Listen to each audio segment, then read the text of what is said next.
आज आप लोगों को बट सावित्री व्रत की कथा सुनाने जा रही हूँ। बट सावित्री व्रत की कथा के बिना बट सावित्री व्रत अधूरा माना जाता है। पुरानी कथाओं के अनुसार जो भी हमारी बहनें बट सावित्री व्रत करती आ रही है या करने जा रही है, सभी अपने सुहाग की मंगल कामना के लिए, दीर्घायु के लिए यह कथा सुननी चाहिए। आप हमारे चैनल पर पहली बार आए हैं, चैनल को सब्सक्राइब कर ले, बेल आइकन प्रेस कर दे, वीडियो को लाइक शेयर कर दे और कमेंट में जय माता दी अवश्य लिखें।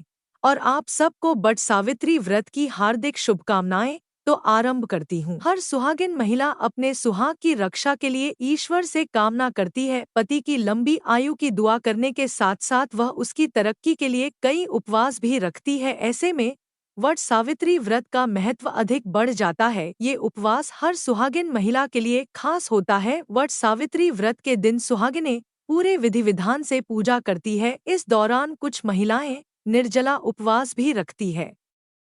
इस दिन वट वृक्ष की पूजा का खास महत्व है।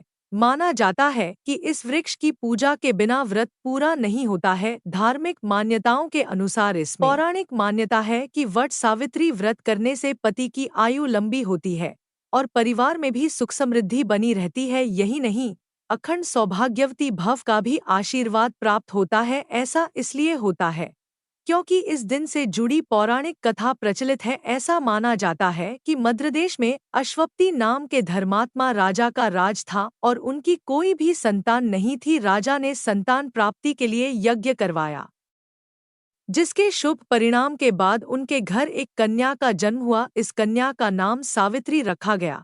समय के साथ साथ जब सावित्री बड़ी और विवाह योग्य हुई तो उन्होंने द्युमत्सेन के पुत्र सत्यवान को अपने पति रूप में वरण किया।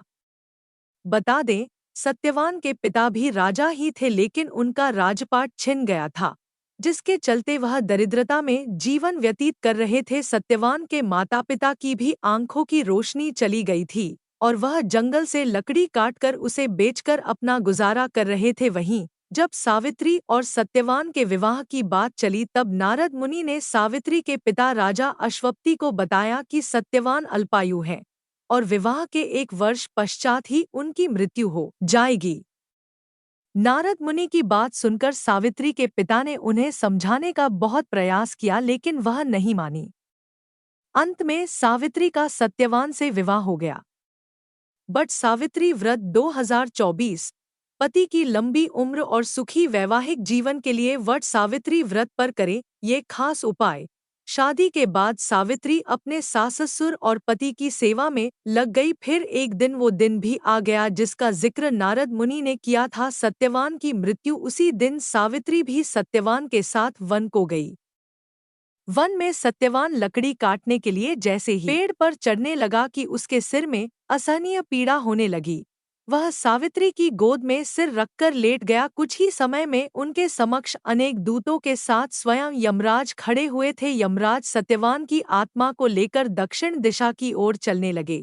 पतिव्रता सावित्री भी उनके पीछे चलने लगी। आगे जाकर यमराज ने सावित्री से कहा, हे पतिव्रता नारी, जहां तक मनुष्य साथ दे सकता है तुमने अपने पति का साथ दे दिया, अब तुम लौट जाओ।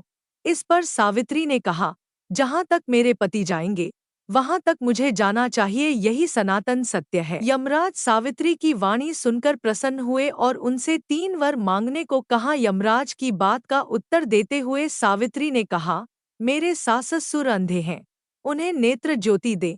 यमराज ने तथास्तु कहकर उसे लौट जाने को कहा और आगे बढ़ने लगे, किंतु सावित्री यम के पीछे ही चलती रही। यमराज ने प्रसन्न होकर पुनः वर मांगने को कहा। सावित्री ने वर मांगा, मेरे ससुर का खोया हुआ राज्य उन्हें वापस मिल जाए। इसके बाद सावित्री ने यमदेव से वर मांगा, मैं सत्यवान के 100 पुत्रों की मां बनना चाहती हूँ, कृपा कर